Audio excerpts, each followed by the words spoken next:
আসসালামু আলাইকুম। বাদার্স construction and design হোমের পক্ষ থেকে আপনাদের মাঝে একটা নতুন আপডেট ভিডিও নিয়ে আসলাম। আমাদের মুসলমানদের যে পবিত্র স্থান মসজিদ, এই মসজিদের একটা 2D layout plan, front side elevation. আপনারা যারা কম খরচের মধ্যে একটু ডিজাইনের মসজিদ করতে চাচ্ছেন, সেক্ষেত্রে আমি ইঞ্জিনিয়ার মাজেদুল ইসলাম আপনাদের সাথে আছি। আমাদের সাথে যোগাযোগ করতে পারেন। স্ক্রিনে যে নাম্বারটা থাকবে, ইমো, হোয়াটসঅ্যাপ সহ অ্যাড আছে, এই নাম্বারটা ফোন করতে পারেন। কম খরচে, কম বাজেটের মধ্যে আমরা মসজিদের ডিজাইন করে দিই, আপনারা যোগাযোগ করবেন।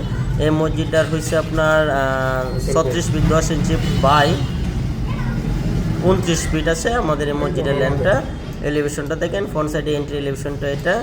আর এখানে ডিটেল ড্রয়িং আছে, অবশ্যই আপনারা এখান থেকে ডিটেল ড্রয়িং আপনারা দেখে নিতে পারেন। সব ডিটেল দেওয়া আছে, কোন সাইডে কত ফিট, এভরিথিং। একটা মিস্ত্রির হাতে যাওয়ার সাথে সাথে ওনার আর ইঞ্জিনিয়ার প্রয়োজন কমেই পড়বে। উনি যদি বুঝে ড্রয়িং, তাহলে সব বুঝে ফেলবে অতি শীঘ্রই, দ্রুত। তাই দেরি না করে আমাদের সাথে যোগাযোগ করতে পারেন। ইঞ্জিনিয়ার মাজেদুল ইসলাম, হুসেনপুর বাজার, এলএসডি খাদ্য গুদাম সংলগ্ন অফিস। আমাদের অফিসে এসে যোগাযোগ করতে পারেন। স্ক্রিনে নাম্বার দেওয়া আছে, নাম্বারে যোগাযোগ করতে পারেন। আসসালামু আলাইকুম।